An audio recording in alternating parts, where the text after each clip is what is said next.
Dobrý večer, dámy a pánové. Vítám vás v Centru architektury a městského plánování. Moje jméno je Jiří Jaroš a budu vás provázet dnešní diskuzí. Budeme tady mít 4 krátké přednášky, budeme se bavit o tématu oprav a recyklování. RETHINK ARCHITECTURE se těmto tématům věnuje vlastně pravidelně, je to docela dlouholetá série už tady a je to poslední letošní tedy přednáška. My vždycky připravujeme na celou sezónu cyklus. Sezóna u nás začíná zářím a končí potom tedy prázdninami, ale RETHINK ARCHITECTURE už je tady přes 4-5 let, takže už jsme tohleto zažili hodněkrát. Samozřejmě připravujeme pokračování té série a moc se na to těšíme. My jsme se tady bavili o spoustě tématech a dneska budeme řešit opravdu recyklaci materiálů, upcyklaci, budeme se bavit o konverzích budov a tak dále. Vy budete mít možnost do té diskuze zase nějakým způsobem vstoupit a pokládat potom dotazy. Dneska to bude trošku netradiční, protože 2 ti hosté jsou online, to znamená, že těm položím dotazy rovnou, ale potom tady budeme mít o to intenzivnější diskuzi, tedy se 2 hostkami na konci. Ta už bude probíhat v češtině. Vy můžete do toho ty dotazy, do té diskuze poslat, můžete využít Slido, to platí i pro diváky, kteří nás sledují online.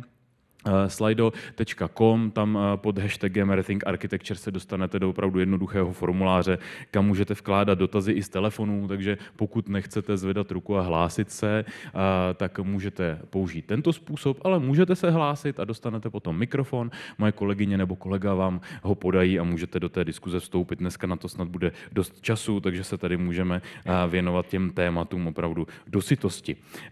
Rád bych taky zmínil, že akci pořádá tedy RETHINK ARCHITECTURE Institute ve spolupráci s Centrem architektury a městského plánování, což je samozřejmě naší velkou ctí, pod záštitou České rady pro šetrné budovy a České komory architektů.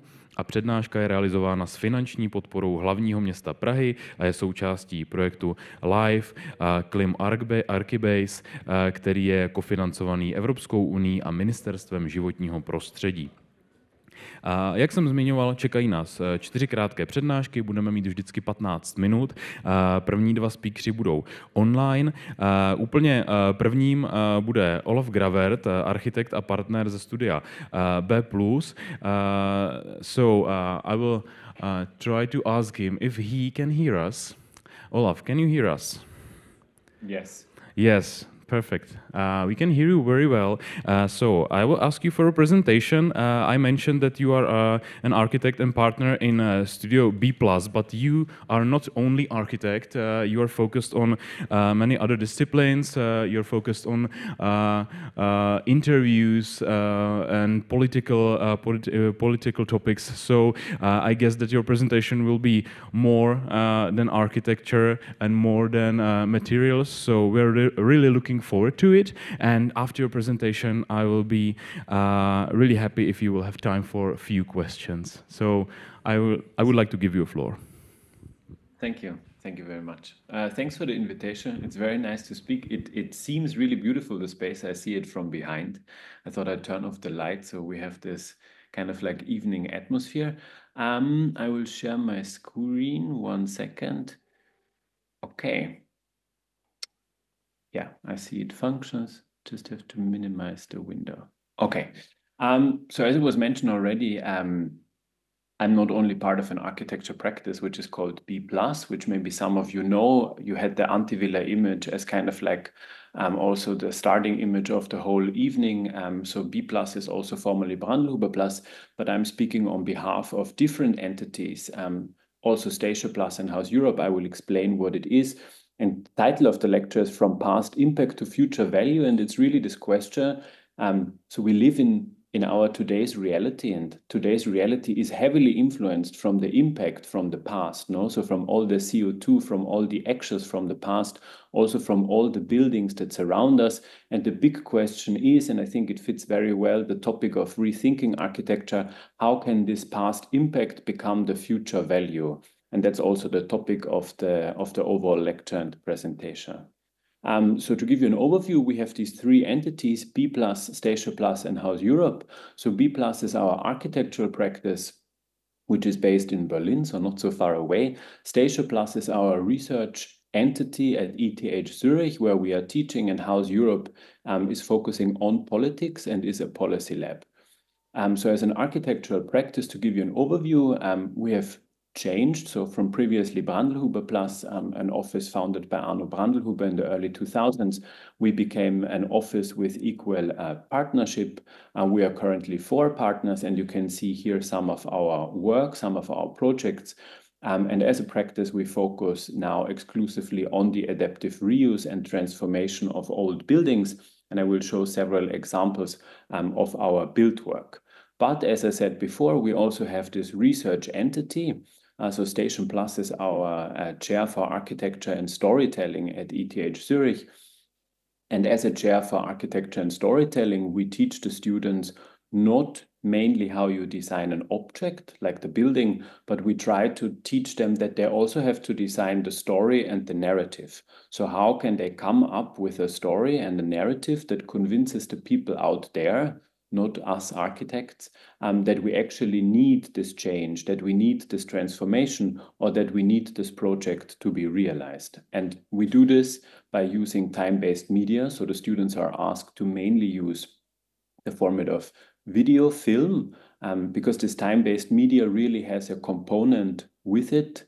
It is, of course, in a way linear, but you have, or you can edit it, cut it together, and you can construct the story very well. And this is something we realized in collaboration with Christopher Roth, who is a director and filmmaker, that it's actually a very powerful tool also for us architects beyond plans and models or renderings that we normally use. And the third entity, and I mentioned it before, is House Europe. So House Europe is a non-profit. It is a policy lab, so it's really like an entity where we try to formulate legislation, like we write or draft laws. But it's also a ECI, a European Citizens Initiative, and that's the project I will speak later about. It's the last project I will speak about, and also the longest, because it is something where we need your support. Because it's a European project and we need to collect 1 million signatures. So in the end, you can become active and help us to collect this 1 million signatures also in your country. I want to briefly start by showing you some of our build work. You will always only see a before and after image, and I briefly explain what you see to give you an idea of our build projects. So this is a typical situation as you could find it after the wall came down in Berlin. It was an investment ruin in Berlin Mitte. And actually no one, so the investor failed and no one wanted to buy this plot because of the existing basement. So everyone who looked at this property said, this is a ruin, and before I can build a house, I actually have to demolish the ruin to start anew. And you can see on the right side the finished project of Brunnenstraße, how it turned out. And it was actually the principle, and this is very important to understand, basically once this calculation that I want to speak about. So basically what happened in this situation is there is a market price, there's this market price basically of this ruin, and everyone would add the costs for demolition. So you have the price plus the costs to demolish the ruin, and this results in that sense in the land price, the empty plot to build a house. You add the construction costs. In the end, you divide land price plus construction costs through the square meters. And then the question, the very economic question, a purely economic question is this a rentable project? Like, is there a rentability? Is it economically feasible? And in that moment, you have to understand that we step in, but we never demolish. So actually, we pay the market price minus the costs for demolition, but we never demolish, we always reuse and adapt and transform the building. So we have done this several times. In some cases, we were also the developers, like we really literally did it ourselves and stepped in, but I will also show you some projects where it were private clients who also took this risk of redeveloping the existing building. So you saw the Antivilla already before. This is the before and the after image. So this was a former underwear factory that should have been demolished. And again, the same calculation, the existing building had 500 square meters. It should have been demolished. The new building would have been 150 square meters, so significantly less. And every developer said, that makes no sense because I cannot sell the 150 for that much money to make this whole scheme and development economically feasible. So we stepped in, we did not demolish the building. The roof was contaminated with asbestos, so it had to be removed. We replaced it with a new roof that allowed for these big openings. But again, this project is very much about addressing the topic of gray energy, like how much energy was invested in this building and how can we as architects also raise awareness for this topic of the energy that was invested already in the past by not demolishing, but reusing and transforming. A similar approach here in the Gallery St. Agnes. This is a former church in Berlin. The church closed because the community was shrinking, so there was no use as a church anymore. The building should have been demolished, but there was a protest by architects who were able to list the building, so it became a monument, which was or is of course great, but made it very difficult for the project to find a new kind of like user, because no one kind of like wanted to take the risk of dealing with a preserved building. As part of the development, we found a client who in the end leases the building for 99 years from the church. And on the right side, you can see the project, what the office did. Basically, we put inside a concrete table. So on the left side, we stand on the balcony where the organ was placed. On the right side, you see that on this level of the balcony, we built this concrete table. On the right bottom, you see the thin columns on which the table rests. And what you can also see on the right bottom is the light that comes through the top into the kind of like ground floor, because this table is not touching the existing building. No, the table keeps a gap around, which helped us as an argument to say, this is only a temporary intervention. One day, if you want to reuse the church for another purpose, you can remove the table theoretically because it's not touching the existing building, but for now it makes the space usable on these two levels. Another project, which is one of our current projects and ongoing projects, is a reuse of a former coal silo. So it's the big tower in the front. These two towers are in Berlin, Lichtenberg. They were part of a state-owned factory in GDR. When the wall came down, the factory was demolished. And again, we have the same moment. The two towers were left behind. The factory was cut in pieces and sold. It was a steel structure.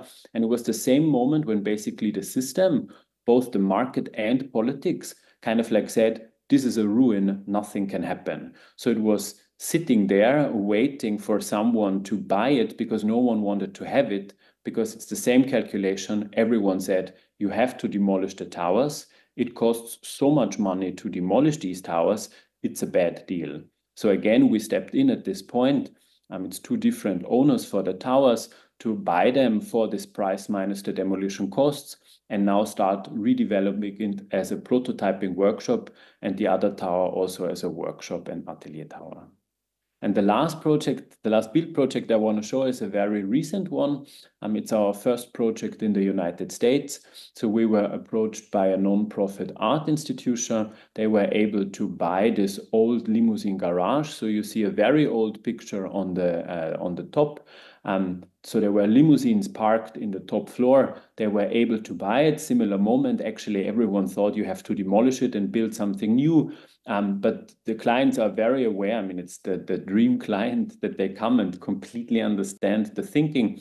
And they said it's part of our identity as a non-profit institution that we develop this in a long-term scheme.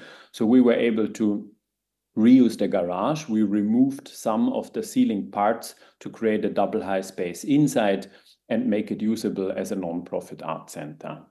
So this is part of our build work, but as I mentioned before, we also do film. So it was also mentioned in the introduction already. So these are screenshots of our film Architecting After Politics, which we did with Christopher Roth in 2018. And in this film, we basically want to raise awareness that there are a lot of alternative ways how to develop a city, how to build buildings beyond a purely profit-driven idea and logic. So exactly this logic that we look at the existing only through this economic lens, that we see value only as price, this is what we wanted to challenge or want to challenge in our research and in our films. This is also part of a series of short films that we did as part of a campaign to preserve an existing building. So you see here, left center, this old photo of this glooming, weird building. This is the Mäusebunker in Berlin, a former animal testing laboratory, which should have been demolished. And we did a series of 5 short films, which you could also watch it as one longer film. And in these episodes, we basically tell the story of the building, that it fell out of use because we as society agreed that we don't want to do animal testing any longer. And we propose the preservation of the building, so it should not be demolished, and the reuse of the building in a mix of human and non-human use. So the idea is that also animals have a space in there because the building is not fully usable for humans. But that's the point where we say, okay, can we shift the value away from usable square meters in this existing building and include also non-human agents and as tenants and users in the project? And it was very nice because we presented this as part of an exhibition. And at the opening of the exhibition, the city basically announced that they won't demolish the building, but will keep it and preserve it. And it was really also the work on this project which made us realize that the things we've tested before in our buildings and the things we spoke about before in our research, this very playful understanding also of working with the law, like not complaining, but basically seeing the law as a tool, has come to a point where it's not enough anymore to deal with the existing legal code, because reuse and transformation basically don't have equal chances as new construction. No, so the private client and the market, they're always looking for a new construction. And as part of this realization, it was really the moment when we started working on House Europe, the policy lab I mentioned before, and we did a film. Basically, we do 2 films, the demolition drama and the second film, Power to Renovation, where we interviewed different protagonists and experts from architects to economists to really address this topic, why so many things are demolished and replaced with new buildings that sometimes have the same square meters, that sometimes are not affordable, that sometimes are also not better architecture as it is claimed or framed, but what is the logic behind? So this was really the starting point of the project House Europe, which is a European citizens initiative, as I mentioned it before. And this is kind of like wanna speak as a project now in the end. So House Europe is 2 things. It's this policy lab where we work together to come up with new legislation, but it is also a European citizens initiative that advocates for new laws for renovation and transformation of existing buildings. And this is really interesting to understand what is a European Citizens Initiative. It is an initiative on a European level. So every one of us as EU citizens has the right to make a legal proposal and bring this legal proposal to a vote. So each of you in the audience can come up with an idea how to rewrite a law or how to write a new law on a topic that is important to you. And then you have 1 year time to find 1 million signatures across the European Union as a support for your cause. And I want to show some fragments, some very short clips of the film, so you get an idea for the topic and where we are coming from. So there are like now 5 short clips by people from the movie to give you an insight. Is everything in the city up for demolition? I mean, potentially yes, because if we approach the land and the city through the speculative lens, then of course the biggest increase in value is through this constant demolition and rebuilding. And if you look at American cities, if you look at the history of New York, that's pretty much what happened and how the value was created. Now, in Europe, for years, it was a little bit different, but through the financialization and globalization of economy, Europe was also pulled into this cycle of demolition and creation. This phenomenon is happening because economists, mainstream orthodox economists, have dictated this sort of policy. And it happens at two levels. On the one hand, the economics profession, and it is incredibly ideological. It's so wrong to think of economics as a science. It is a social science and it's very ideological. And the main thrust of today's economics is liberalization. It's neoliberal economic theory. On the one hand. On the other hand, economics dictates that actually there is no problem for the environment. Is a very important impact of financialization. That is, not just real estate actors are seeing our houses as an investment opportunity, but we, everyday people, everyone in society at the moment has an intuitive understanding where they sleep is not just material, it's an asset. Sum up all the crises with which we are confronted, I would say that the sum of all of them is the fact that we reached the limits of a system. So the main problem is that actually things that have a huge value, they cannot be evaluated. There is no price. They don't have a price. You have one, it could mean one flat, one block, one slab. When you have one, you demolish one and you rebuild one. At the end, you have one. If you have one and you just add half of one, and at the end, you have 1.5. You spend less, you have more. What would happen if the entire labor force, which is currently used in new construction, would be rerouted into renovation? Well, instead of the 120 years that it will take for the entire housing stock of Switzerland to be renovated, it would take 12, which I think speaks of how reinventing our construction industry is never about losing jobs and never about destroying existing trades, but about rerouting them into a virtuous construction industry. So to us, renovation is really the best option. And I think to understand why or how we argue, it's important to understand that we have these 4 layers. No, I mean, it's the 3 layers of sustainability. What does sustainability really mean? It means that the social, the economic, and the ecological come together. It's never only 1 or 2, it shall be the 3. But of course, there's also the cultural layer that is very important. So I want to briefly, because I know I shall come to an end, speak about these 4 layers also with examples. So of course, there's the social premise that actually the renovation of existing buildings keeps the prices stable and in that sense saves homes, because the moment the building is demolished and replaced with a new one, the new building will always be more expensive, and it's very likely that the people from before won't move back in. A fantastic example is, of course, by La Vassal, where they transformed this existing social housing building.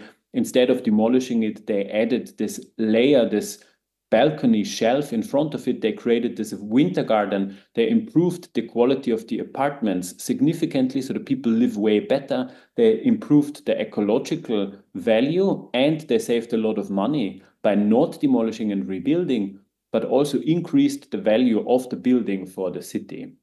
Second argument is what we heard already by Charlotte in this excerpt from the film, that actually the renovation transformation market creates a lot of jobs by rerouting from material to labor, no? Because if I don't demolish and build new, but deal with the existing, money goes into the labor market and not longer into the material market, because I spend it simply for the work and not for new material. And I think a fantastic example also of a different scale is Bast, an office from France, who in a structurally rather difficult area in France started the transformation of these empty single-family houses with very little means, but also by collaborating with local firms and supporting these local businesses and trades, because of course these renovation projects are very local. They are ideal for not only small offices, but also small companies. So it's a huge market for smaller structures and not the big firms and offices. The third one, which is maybe a very obvious one, is the ecological one. So we save the energy that is in the building. And I think a great example is this reuse of an office tower in Amsterdam. So there were several of these towers, and one was not demolished, but transformed into a housing project you see on the right, and saving an enormous amount of CO2 of the energy in the building, making it also cheaper, already in a system where CO2 or the ecological have no price. And the fourth one, this cultural premise I spoke about, of course, the stories and the memories that are in these existing buildings, also sometimes in ugly buildings. Now, people would say, what is this for an ugly building? Also in our projects, we hear often this is an ugly ruin. You can only throw it away. And here is a fantastic example of a wine storage in Basel that should have been demolished, where this private foundation stepped in and transformed the wine storage in a fantastic housing building, which in the end was so cheap that it is at a social housing rate. So this is not a fancy project. This was actually possible to be realized at a price that allows social housing rental prices per square meters. And so, as you can see, our buildings have a lot of values, but actually in our current system, they don't have a price and there is no incentive. And this is what we as House Europe speak about. Also at our assembly, which took place like 6 weeks ago in Berlin in the former Tempelhof Airport, where we presented the initiative, where we had over 600 guests, which was very nice, and where we presented our legal proposals. So our legal proposals that we submitted to the European Union are basically tax reductions for renovation work, so that renovation and transformation work has a lower tax and VAT, so it becomes competitive, no? So you can compare it with new construction. We demand fair rules to assess also the potentials, not only the risks, because currently everyone looks at old buildings and only sees the risks and problems and never the opportunities. And the third one is, of course, addressing the topic of the embedded CO2 and gray energy by giving this CO2 that is in the building a value. And this is kind of like the last image that I will show, which was a moment at the assembly where we asked the people to support it. And this is also what I ask you to support the initiative, to join us, no? And help us in 2025. We start on the 1st of February 2025 to collect the signatures. So that's kind of like the moment where you can take out your phone and scan the QR code and sign up for the newsletter to stay informed. Because I checked it before, in Czech Republic, we need to collect 14,000 signatures at least. And it would be fantastic if each of you, after today, convinces like 5 people around them that this is an important topic. And if we all do this and all realize that we can have a say in this change, actually we can be successful and push our legal proposals into the EU and then to all the countries. Thank you very much.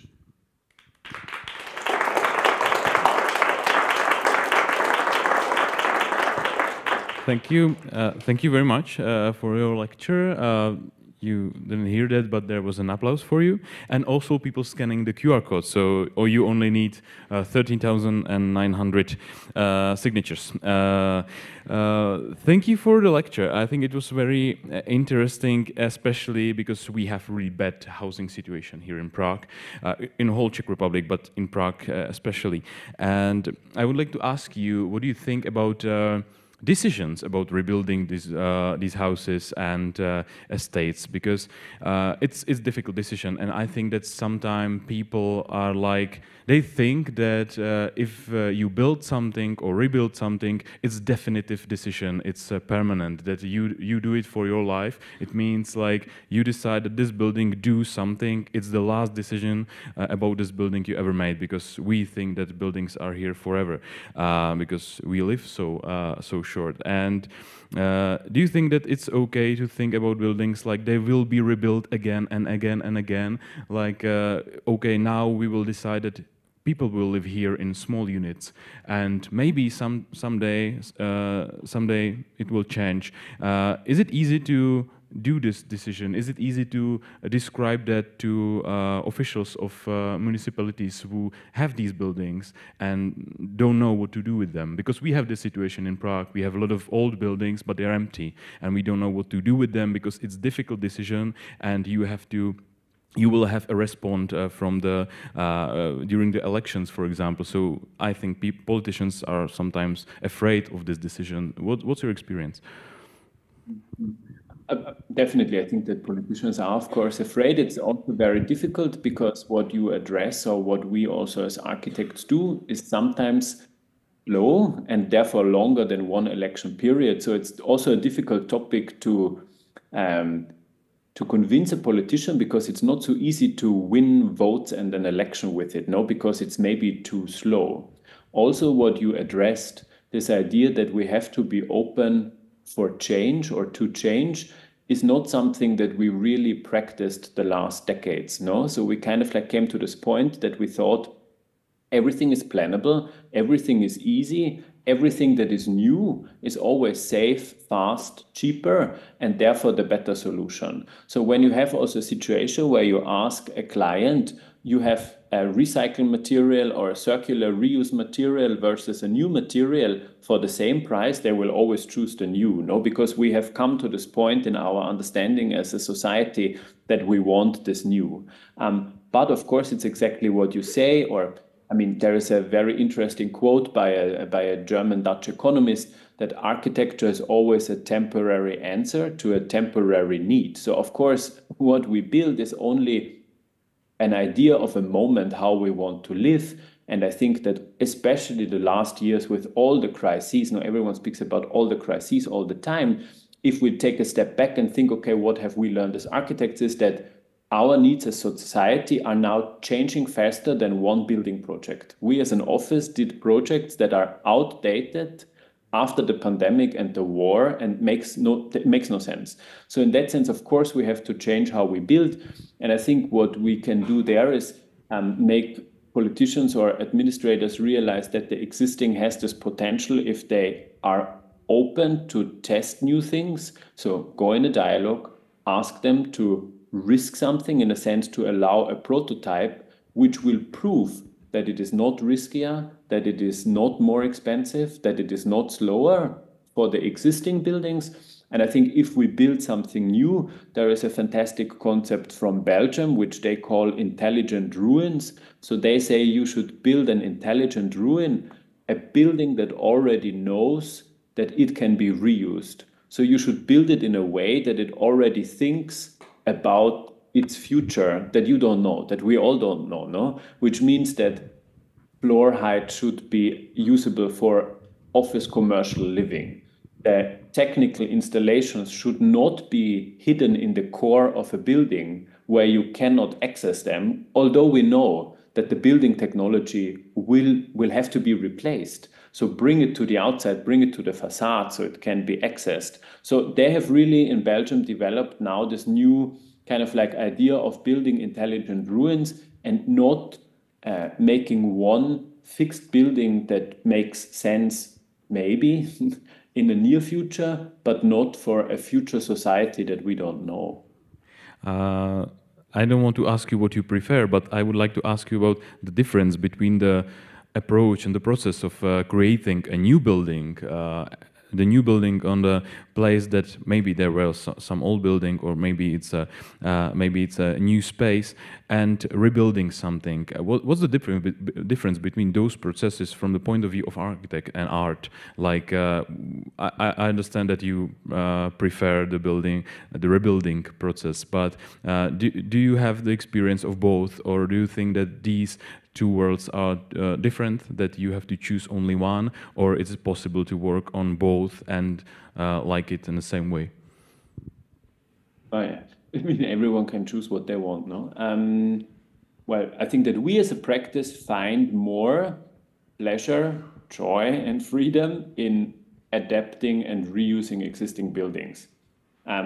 We as a practice were also until now not really successful in doing for instance, public housing competitions where a lot of things are just predefined, no? So I think there's maybe also a bit of a misunderstanding that architects think they find this design freedom from an artistic perspective in new construction. This might be the case in very rare projects, high-price single-family house villas, museums, buildings that are very rare these days in a moment where cities and states have to save money. Everything that is newly built in our context is actually predefined by the market. No, it's a minimum square meter prices. You try to minimize the square meters. You try to maximize the profit by reducing the material. So you have a very limited catalog of what you can do. We personally, as a practice, don't find the joy because it's way more predefined than dealing with an existing building where you always have to react and change. So the existing is just, from our perspective and practice, it leads to unexpected results, which is just great. Yeah, which I don't see when I go. It's also super unfair. I don't know what is that for a weird campaign. When you travel through Europe and you arrive in the capital cities, you always have these new weird districts next to the train stations.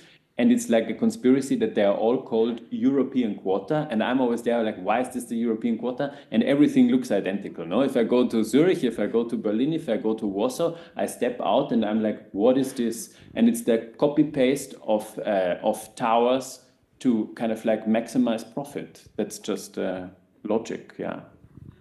Thank you. I'm very satisfied with that answer. So that was Olaf Grauer. Thank you very much for your lecture. Thank you so much.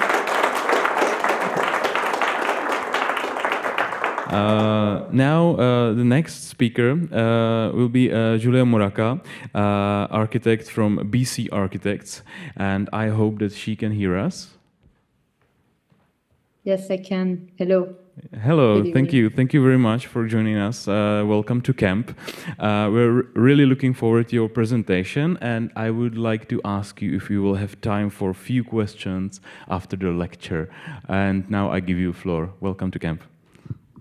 Thank you very much, and good evening, everybody. I'm very happy to be here presenting a little presentation in the name of BC, the practice I collaborate and work for, and which is based in Brussels. I will share my screen.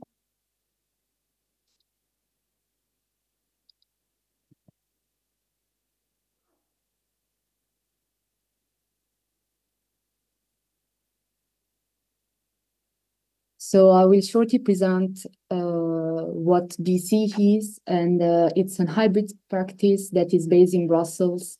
BC stands for Brussels Cooperation, and it's really the core trust between these three entities that made possible for it to kind of build a new way of thinking of materials, a new way of revalorizing waste from the city, and a new way of teaching and approaching educational courses. BC is constituted by BC Materials, which is a proper worker cooperative. BC Materials as an R&D department that works on revalorizing excavated earth from construction sites that comes from the city of Brussels and the region of Brussels.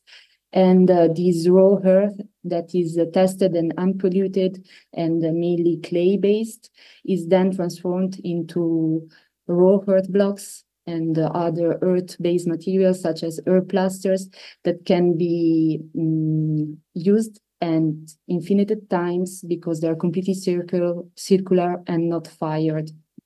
BC Studies, it's a non-profit research laboratory.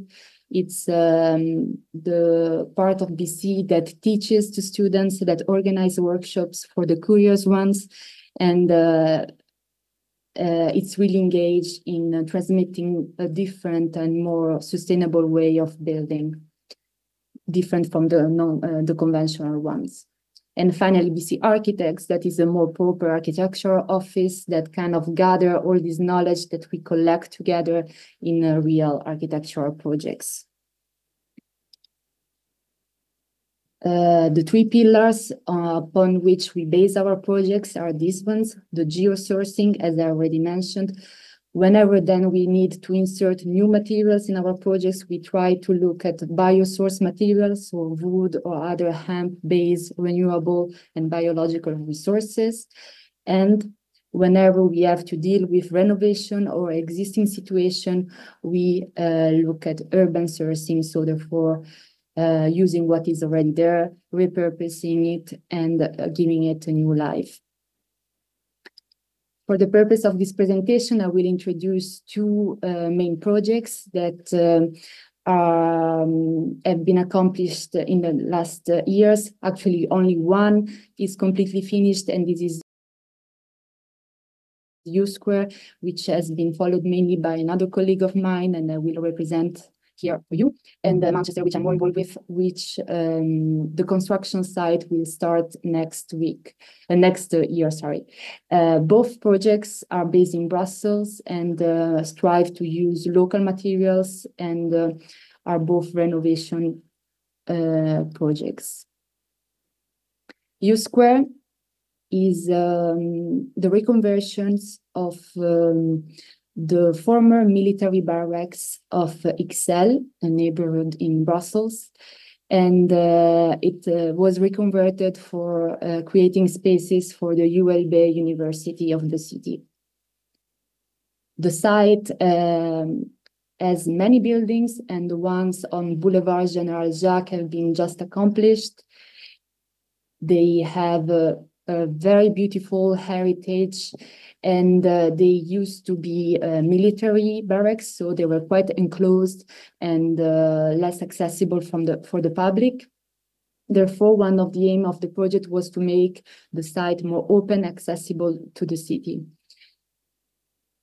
So few of the buildings needed to be dismantled. And I say dismantled because it's different dismantling from demolishing.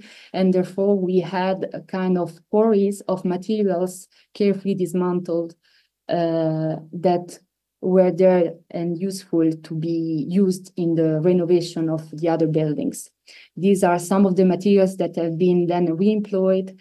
And you can see also that sanitary were reused, glass, doors, bricks that were carefully dismantled by hand. And this was possible because the buildings were masoned with a mortar that is not cement-based, but lime-based, and therefore softer and easily breakable.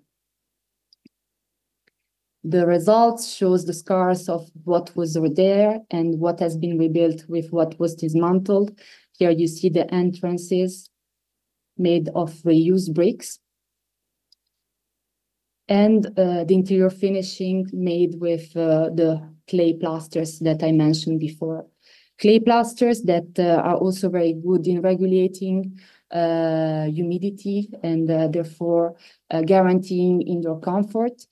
And this more rough part on top was a special plaster developed to be an acoustical plaster, so able to absorb sounds thanks to the addition of fibers and cork.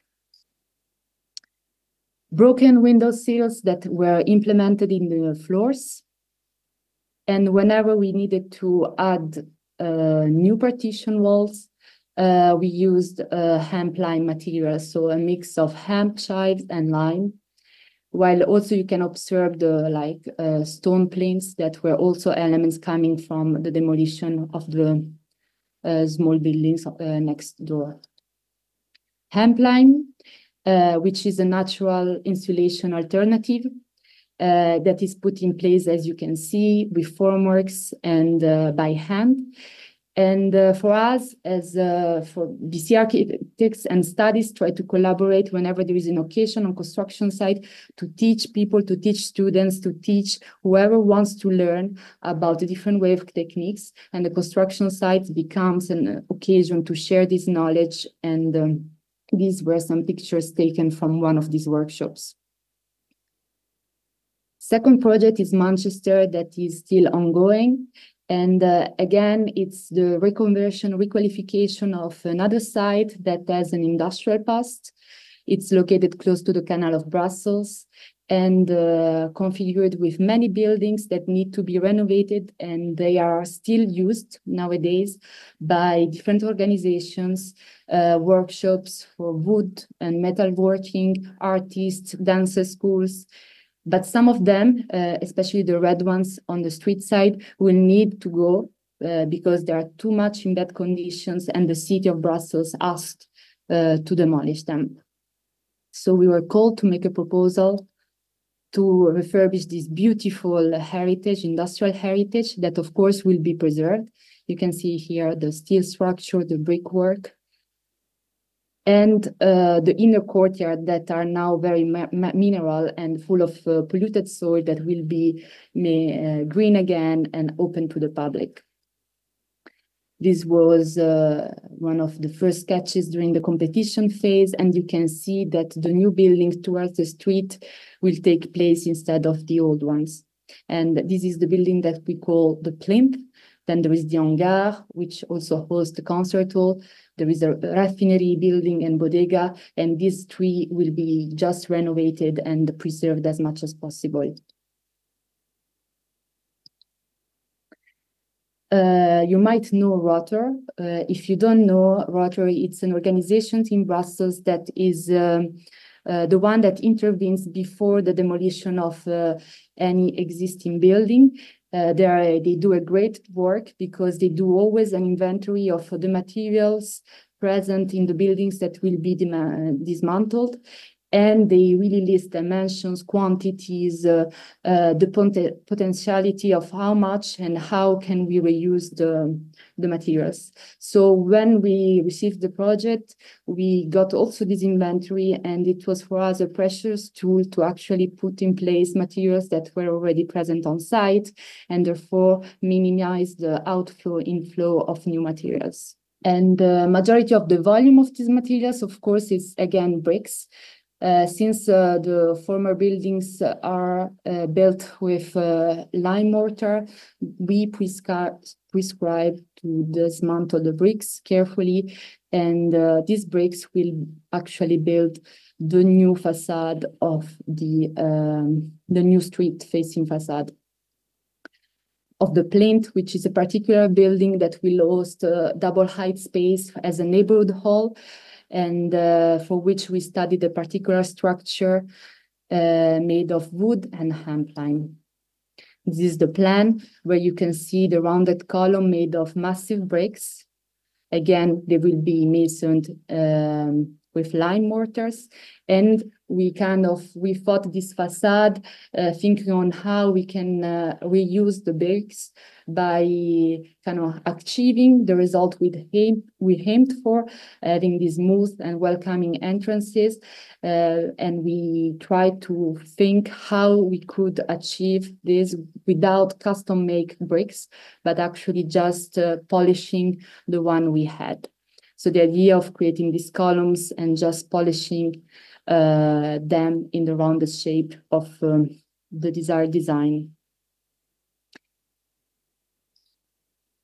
The longitudinal section that you see here, you see the double height space I was talking about, these vaulted shapes that came for having to bridge a 10-meter span without the use of concrete or steel, because this wasn't our wish. All the project aims to reduce as minimum the use of concrete, and of course we privilege the use of reused bricks and wood. And we came out with the idea of using a Zollinger structure, which is able to bridge big spans by using smaller, very small pieces of wood. It's a very intelligent structure. And whenever we use wood, we of course try to privilege the wood that comes from the nearby forest, Sonian forest. Sonian forest that has been badly managed for years. There are organizations nowadays that try to manage it well. Much of the wood is still cut and sent to China, where it's processed for cheap price and then paradoxically sold back to us, to Belgium and to Europe. While in this project, we had the occasion to closely collaborate with the city and reduce the circle, reduce the loop, and therefore just dedicate some of the wood that has carefully been chosen to this project nearby. This is a cross-section where you see that then the insulation layer upon the wood structure is made of hemp-line blocks that will need to be prefabricated and then put on site on an easy way. We also thought initially of pouring and putting the hemp-line on site, but this would have been too demanding for the construction site.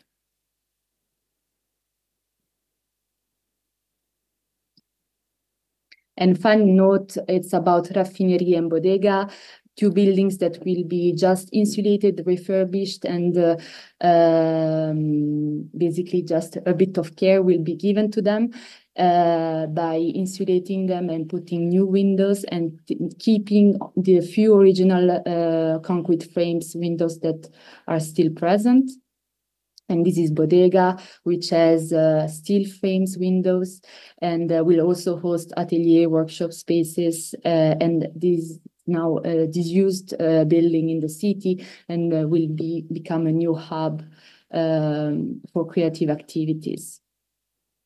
One interesting feature of this building will be the entrance porch, which will have this industrial feeling, and actually all the doors and entrances will be made of reused windows and steel frames coming from the raffinerie neighbor building. So all these windows that you see here have been also carefully measured. They will need to be carefully dismantled, cleaned, and then reinforced and painted and put in place again in the other buildings, so that kind of we give them a new value and repurpose them. And a bit, I would like to conclude on this, also a bit of what Olaf was saying before. We see how precious it is to see a new potential, a new value in the materials that are already on site. And we have no doubt that these materials have a value, but we also see sometimes difficulties from the clients in seeing how much cost there is involved in reusing materials, because you would say you might think that these materials are less expensive, but instead they are sometimes even more expensive than new ones, because you need to carefully dismantle them and then clean them and repair them. But we still are able, as you can see in these two examples, to convince the city and to kind of trace this trajectory towards the revaluing of these existing building stocks. Thank you.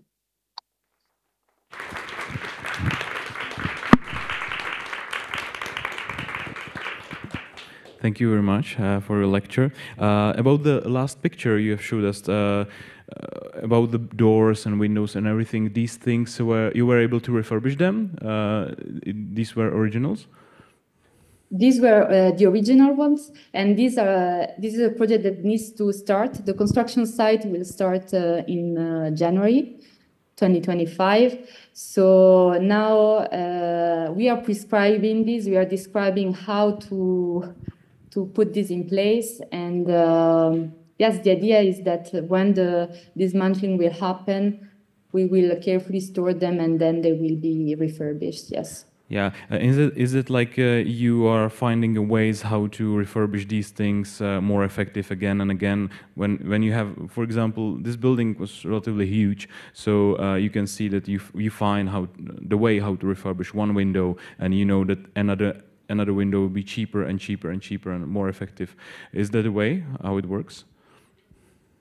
For sure, and for sure you always have to consider that there is a margin of error. For instance, it's not that all the materials you will find on site will be actually perfectly in shape to be reused, and there will be always a margin of waste of these materials. So there is always a tricky question on how to prescribe, how to make prescription for something that is unsure, especially when we are dealing with public projects where they demand very precise prescriptions on how the performance of something, of a material should be. For instance, for the bricks that paradoxically are used on facades, for outdoor facades, and they have been there since 200 years. They still ask to another freezing test, anti-gelivity test, even though they were just there before. But the fact of dismantling the brick, storing them, and then re-putting it in place might affect its performance. So there is a series of tests that sometimes are asked in order to kind of have more guarantees and to be able to kind of insure the buildings afterwards. Yeah, this is where I am with my next question, because I asked Olaf about the process, about designing the new building and rebuilding another one that is already there. How the process works, because you have a design, you have an idea, you have something that you offer to the client, but there is a moment when you have to start work on the building, which means that you have to partly demolish it, you have to look inside of the walls, etc., etc. And sometimes there are, you're exploring the house and you find that there is some bad news. Maybe you find something that you don't want to be there, maybe asbestos, whatever, or more water than you expected, etc., etc. How this process works? What's your experience, for example, for this building? Well, as I mentioned, there is rotor, like the inventory that we get at the very beginning of the project is very, very useful. This inventory really is already a catalog of what already is there, and it already contains the potentiality. So how easy it will be, following their advice, to reuse these materials, because not everything is reusable. There are some materials, like some tiles that are glued with cement mortar, that for sure will not be able to be dismantled because they will break completely. So in this inventory, it's a very great tool to use. How they achieve these results is by testing, so by doing sondage on site. So sometimes us, during the design process as architects, when we want to know what's behind some layers of walls, we asked for some tests, so some carottage, some hole, to make some holes in the existing buildings so that we can analyze and really study the existing building and understand what's the layering of the construction, so that we can make more accurate decisions. And another tool that we use at DC is to make prototypes. So when we don't know in theory how something will work, we try to build it in reality, in a small scale, of course, or a small piece. And many times we find that the use of a prototype, it's very convincing, because it's there, it already exists, and it shows clearly what we want to do and how it is actually achievable. Thank you. There is we usually have architects here who talk about their work. This is not the first time you talk about this building, I guess, and this is not your first lecture. So this is part of the job of an architect's job, to talk about the building, present his ideas, storytelling, etc. Do you think that it matters? Do you think that do you, for example, found a new client thanks to the presentations? Do you think that it was inspirational for someone the moment when you talked about the wood from China that is built in China and moved back to its original place? Do you think it's inspirational? Have you ever found a new client thanks to the presentation? Did you inspire someone? Do you know about it? Thank you for the question. It happened that mainly the lectures I gave, it's for students, so I think it's a great source of accomplishment, like a feeling of accomplishment, to see students that are really inspired and understand some systems that are happening around the world of constructions, because it's not always super clear how materials are moving, or how, all the cycles of things. So mainly is the students that get, I think, more affected. But we see at BC Materials, especially, which are organized these workshops around raw earth, and earth that is actually already a waste materials that is being revalorized. There we are really receiving a lot of attention from the city because we are really providing a solution, an alternative and a positive answer to a waste problem. And there, I think city actors are more involved. Okay. Thank you for your answers. Thank you for your lecture. And it was a pleasure to have you here in camp. Thank you very much for having me here.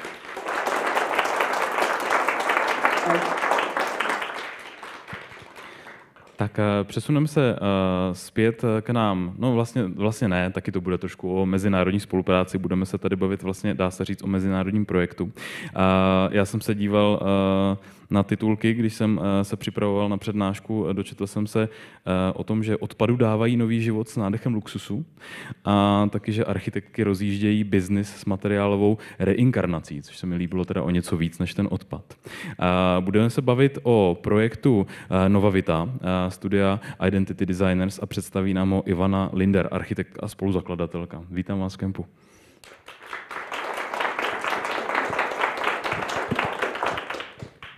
Dobrý večer. Ďakujem pekne za intro a moje meno je Ivana. A dneska by som vám teda rada odprezentovala naše štúdio Novavita, ktoré vzniklo na základe vlastnej potreby nás ako architektov, kedy sme sa snažili do vlastných projektov priniesť ďalšie, zaujímavejšie a hlavne udržateľnejšie materiály. Celú prednášku sme postavili na jednom z našich najobľúbenejších citátov od Steva Jobsa, ktorý hovorí o tom, že občas na projektoch, v biznise alebo aj v živote sa dejú veci, ktoré môžu pôsobiť ako negatíva v tej dobe, keď sa dejú, alebo ako problémy, ale je podstatné s nimi sa naučiť pracovať a nejak k ním pristúpiť a potom, keď sa človek počase obzrie naspäť, tak si uvedomí, že v podstate všetky tie zlé veci, ktoré sa diali, boli na niečo dobré a dávajú v kontexte celého príbehu zmysel. Takže naša story začala s Dagmar pred 8 rokmi v Londýne, kedy sme založili naše archistudio Identity Designers. Mali sme veľké šťastie, že hneď od začiatku sa k nám dostali veľmi zaujímavé a dosť veľké zákazky, takže sa ďalšie projekty rýchlo pribúdali, štúdio sa rozrastalo, hajrovali sme ľudí. Po 4 rokoch sme založili ďalší office v Česku. A vždycky sme k našim projektom pristupovali komplexne. Snažili sme sa netvoriť len architektúru a interiéry, ale vytvárať identity. Pracovali sme vždycky na marketingu, storytellingu, brandingu a snažili sme sa mať presah. A potom sme si vraveli, že čo je tá ďalšia layer, alebo čo je ďalší krok, čo môžeme našim projektom priniesť, ako ich spraviť ešte o level vyššie. A vlastne vtedy sa nejak začala u nás zrodzovať myšlienka založiť štúdio Novavita, ktoré je, ako som vravala, takým našim experimentálnym laboratóriom, kde testujeme a vyvíjame nové materiály. Spojili sme sily ešte s ďalšou extrémne kreatívnou osobou Mambou, takže Dagmaria a Martina sme sa rozhodli, že ideme recyklovať materiály.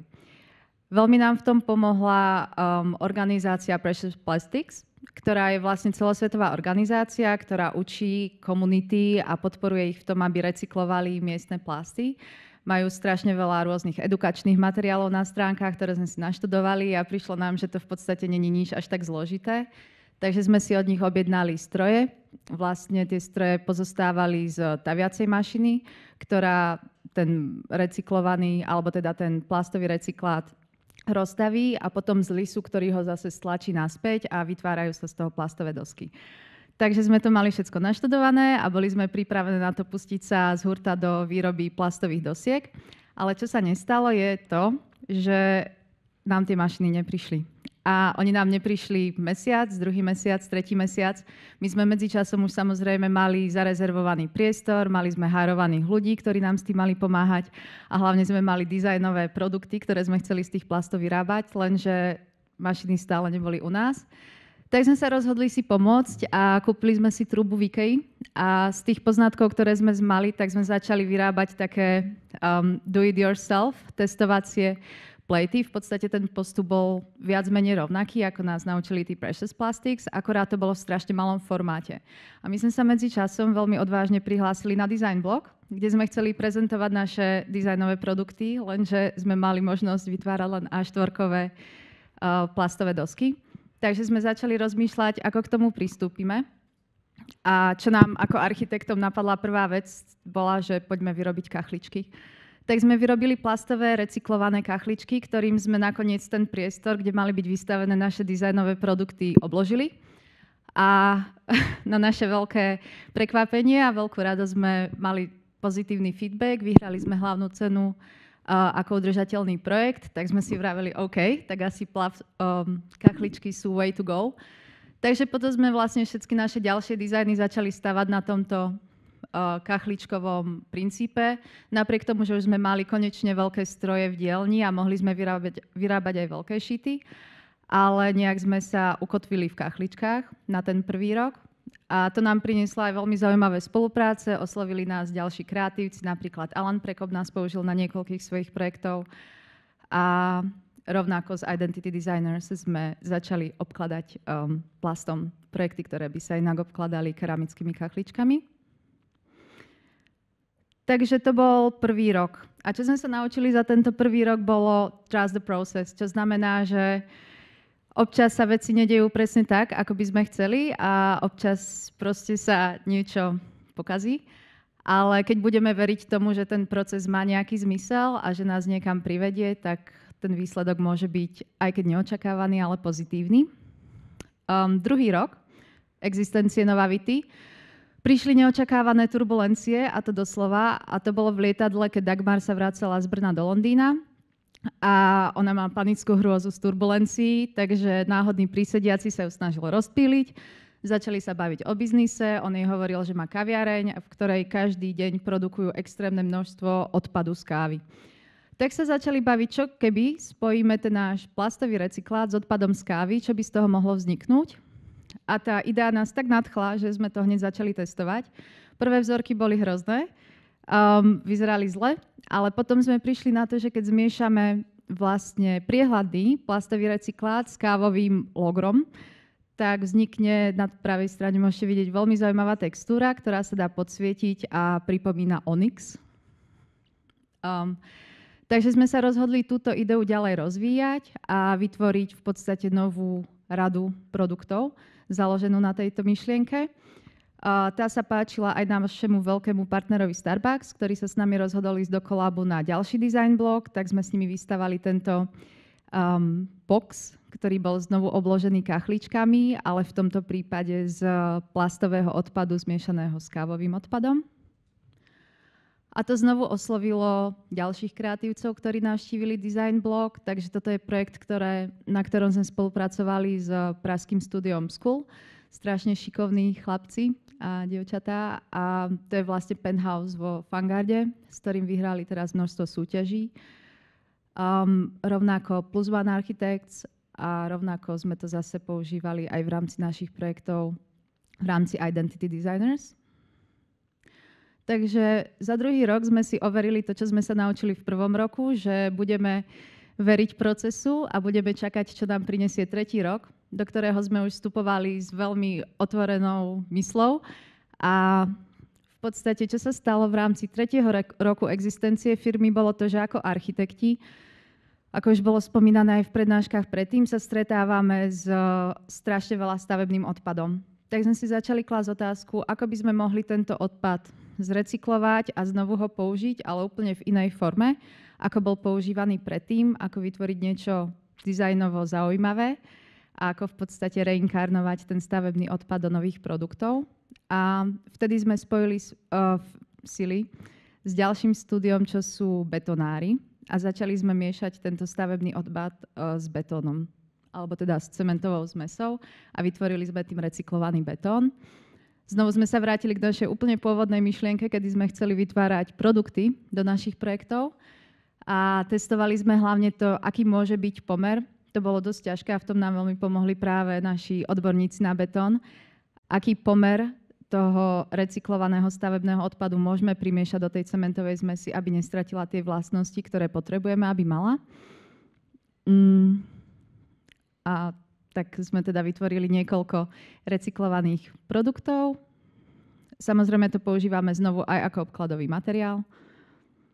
A ešte ďalší taký veľký milník v 3. roku bol vstup investora do našej firmy, to bol Progressus, čo je veľmi progresívny investor, ktorý má pod sebou viacero firiem.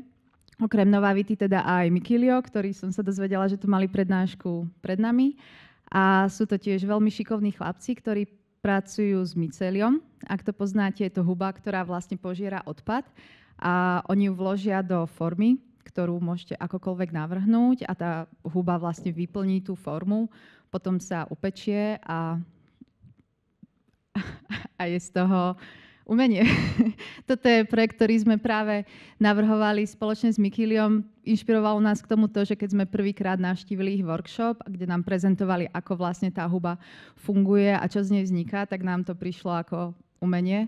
Vraveli sme si, že by sme si to kľudne zavesili doma na stenu, tak sme sa rozhodli to využiť v našich projektoch naozaj vo forme umenia. Takže sa znovu vrátim k tomu vlastne, čím som začala tú našu prednášku, tú moju prednášku, a je to o tom, že asi občas človek môže plánovať, koľko chce, ale život je taký, že veci sa zvrtnú a prídu nové proste skutočnosti alebo nové turbulencie, ktoré sa musíme naučiť akceptovať a byť otvorený výzvam. Preto aj keď sa dívame do budúcna, momentálne s Novavitou pracujeme s 3 materiálmi, robíme plasty, betóny a mycelium. Máme rozbehnutú spoluprácu s veľkými firmami, aj s malými firmami, aj s inými architektami a ďalšími dizajnérmi, čo nás strašne teší, pretože primárne Novavita vznikla pre identity designers, ale v súčasnej dobe spolupracuje skôr von, ako čiste len s našim štúdiom. Ale najpodstatnejšie asi to, že chceme stále mať otvorené dvere novým možnostiam a ako som vravela, je to pre nás taký experimentálny lab, takže sa chceme ďalej hrať a objavovať a experimentovať.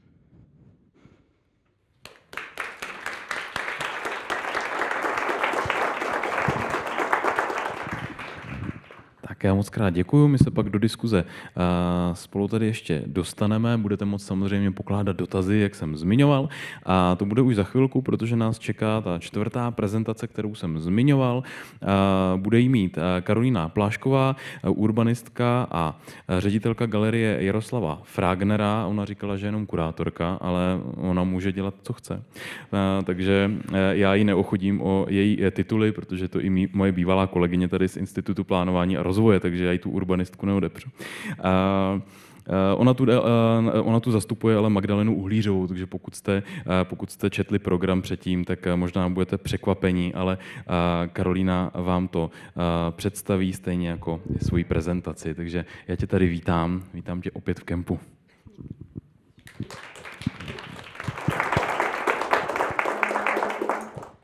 Tak, dobrý večer, já jsem Karolína. Já jsem sem původně plánovala přijít jako divačka a v úterý odvolala Magda, že je nemocná, tak jsem zneužila příležitosti k další možnosti propagace. A hned toho využiju, protože bych si ráda udělala průzkum. Kdo už slyšel nebo zná galerii Jaroslava Fragnera? Hezký. To se mi zase tak často nestává. Kdo tam byl v posledním roce a půl? Choďte, jsme skvělí. Kdo ví, že tam máme knihkupectví? Super, taky choďte, je skvělý. A kdo ví, že tam máme studovnu? Tak to já vám dneska ukážu, protože máme skvělou studovnu. Ale začnu ještě nějakým úvodem. Tohle jsou fotky z začátku roku 2023, když jsme tam vlastně začínali. Tenhle objekt vlastnila nadace České architektury a v roce 2020 to koupil České vysoké učení technické, doběhly nějaké pronájemní smlouvy s původními provozovateli galerie. Na jaře 2022 proběhlo výběrové řízení, vybrali mě a oficiálně teda jakoby od ledna 2023 jsem nastupovala, ale potom byla galerie ještě několik měsíců zavřená, protože ČVUT někde asi našlo peníze na nějaký údržbový práce, takže takhle to jsou teda fotky z myslím, že z února, potom se to na několik měsíců trochu nekoordinovaně a neplánovaně zavřelo. Neukazuju teda tady fotky z podkroví, který tam ještě je, a protože tomu se holky, architektky a architekti nevěnovali.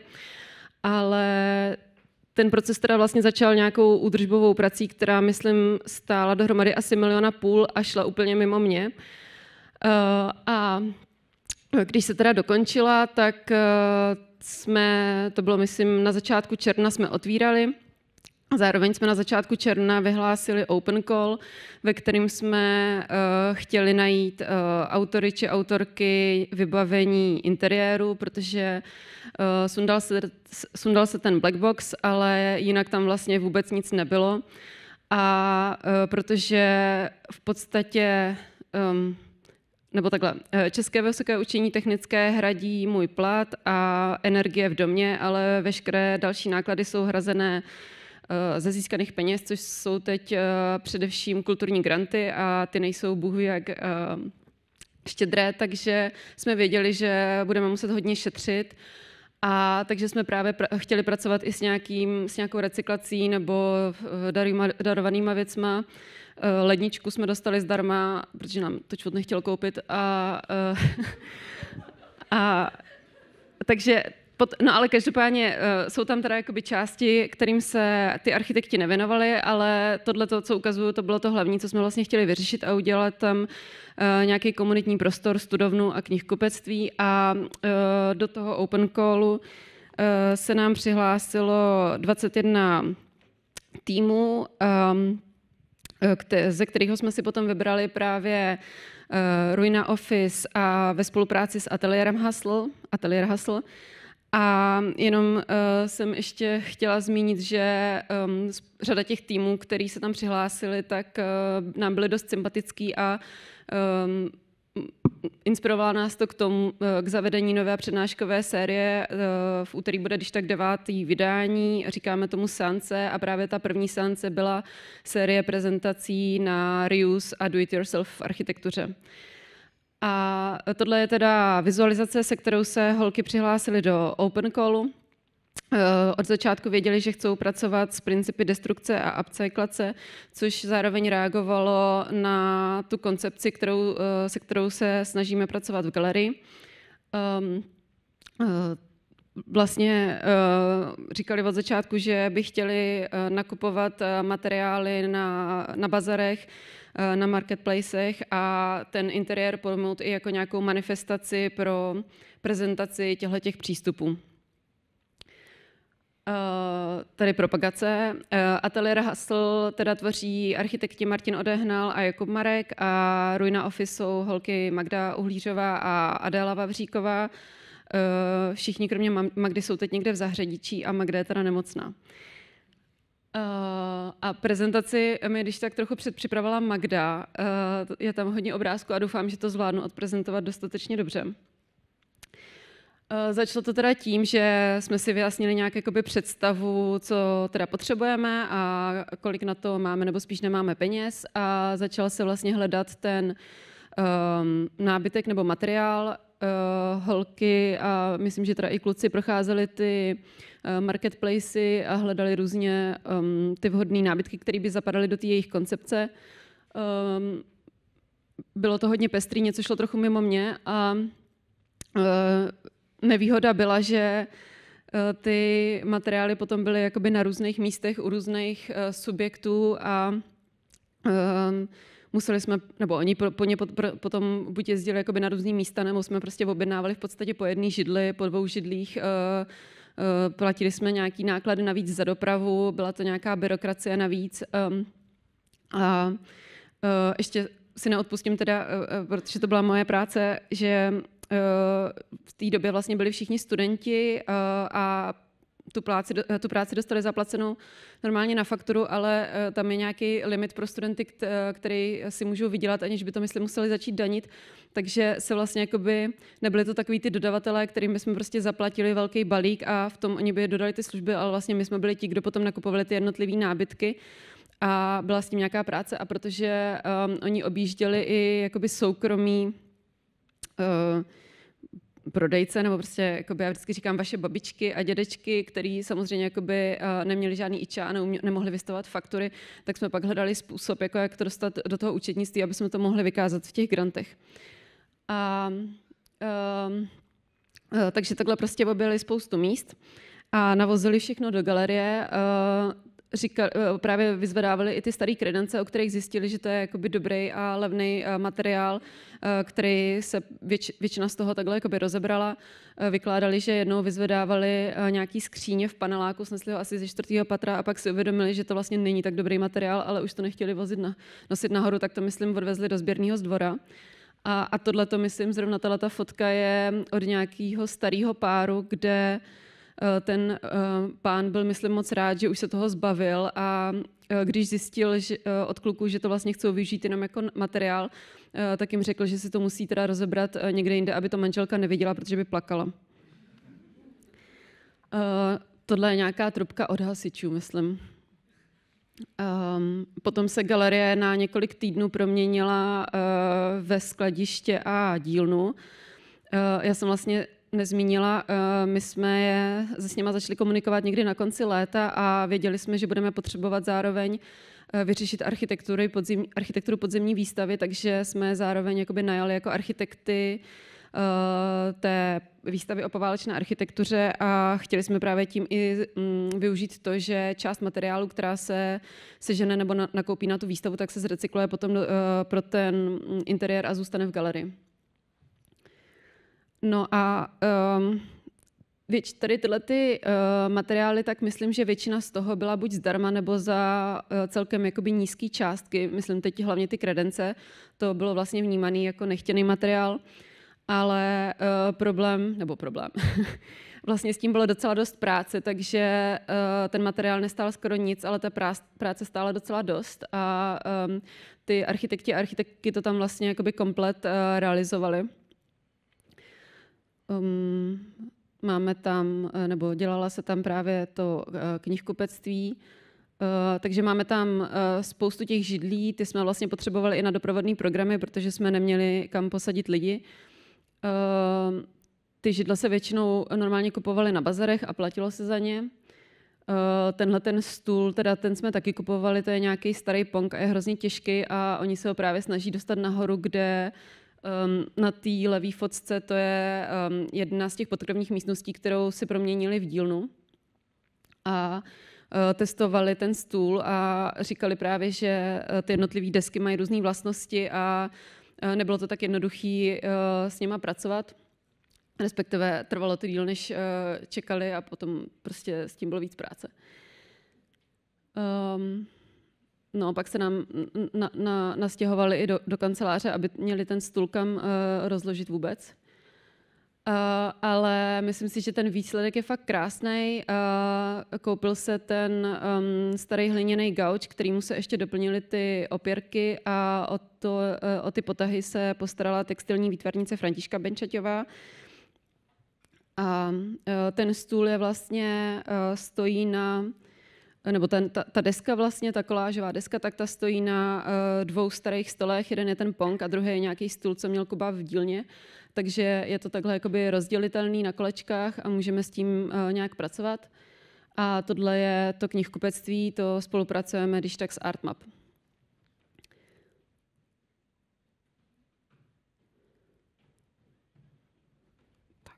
A ještě jsem měla říct, jak jsme na tom teda byli s penězma. To bylo možná poprvé, co jsem si to spočítala. My jsme teda v tom loňském roce se vlastně zrealizovala ta studovna a to knihkupectví, to, co ukazuju tady na fotkách, a za to jsme dali dohromady teda asi 238 000 zhruba. Z toho, no já bych vám řekla, kolik to bylo za práci, ale ono to pak, ono by to nesedělo. Ale jakoby bylo to minimálně 110 000 a pak tam byly ještě nějaké jakoby částky, které se dělaly mezi práci a materiál a potom teda ještě a vlastně to se dělalo potom přes přelom roku. V březnu jsme si udělali jakoby prezentaci toho interiéru, kdy už jsme to teda vnímali jako, že jsme schopní se tím pochlubit a potom ještě teda během léta kluci přišli doinstalovat takovou knihovničku a zásuvky do toho pracovního stolu, takže teď je to ještě hezčí, akorát jsem tam nedala fotky. A původně ten open call byl vypsaný trochu šířeji, potřebovali jsme vybavit i kanceláře, protože tam v nich taky nic nebylo, ale to jsme nakonec vyřešili IKEA, respektive prostě 2 pracovníma stolama z IKEA. Ale chtěli jsme ještě nějaký zázemí pro minimálně pro hlídání dětí, protože máme takovou ideu, že pro některé akce budeme nabízet hlídání dětí pro pečující rodiče, aby se jich mohli bez starosti zúčastnit. A to je teď teda další krok, kterým chceme navázat, protože teda ty vybraní architekti a architektky jsou v zahraničí, tak jsme oslovili další ateliér, který se taky zúčastnil toho open callu a je to ateliér nebo studio Nami studio Edua Herman s Klárou Koldovou. To je zatím teda v nějaké fázi vývoje, ale vlastně my jsme je oslovili, myslím, během léta. A oni říkali, že zrovna chystají dětskou zónu pro design blok a právě tam chcou taky pracovat s recyklací a já jsem jim říkala, tak když na design bloku to bude asi týden, tak to je škoda pak vyhodit, tak my vám prostě dáme nějaký peníze a můžete to potom přenést k nám, takže to, co vám ukazuju, jsou fotky z design bloku, možná nemám povolení je použít, ale vypadají skvěle a část z nich teda, my máme mnohem méně prostoru, ale část z nich se potom přesune k nám a měl by vzniknout dětský koutek a velká část toho materiálu by měla být taky recyklovaná. Pak uděláme seanci na dětský prostory někdy, až budeme mít tohleto hotový, takže si můžete přijít poslechnout Edu s Klárou odprezentovat jejich dětský koutek. No a jenom jsem ještě chtěla zmínit, že v přízemí je teda v podstatě od letošního ledna nebo února otevřená kavárna, takže když přijdete k nám do studovny, tak si můžete koupit i kafe. A pak ještě zneužiju příležitosti, protože spolupracujeme s Artrius, který vlastně sbírá materiály z kulturních institucí a pak je zase nabízí kulturním institucím a my už jsme to taky několikrát využili a oni v pondělí pořádají konferenci a Vincek chtěl, abych to zpropagovala, tak here it is, v pondělí odpoledne od 4 na radnici městské části Praha 3. Ten QR kód vede na web, kde je když tak program. A choďte k nám, máme skvělý program a když tak na webu teďkonc máme nějaký dotazník, kterým se snažíme zjistit, co si o nás lidi myslí, tak nám klidně dejte vědět. Budu moc ráda, díky moc.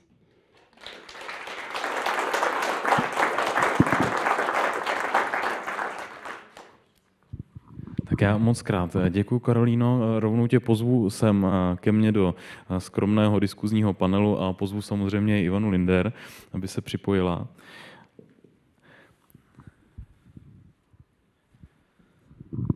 Tak, děkuji moc krát za vaše prezentace a děkuji za to, že jste si našli na nás dneska čas a že chcete tedy v diskuzi s námi tady chvilku být. Vám samozřejmě nabízím, abyste se případně ptali.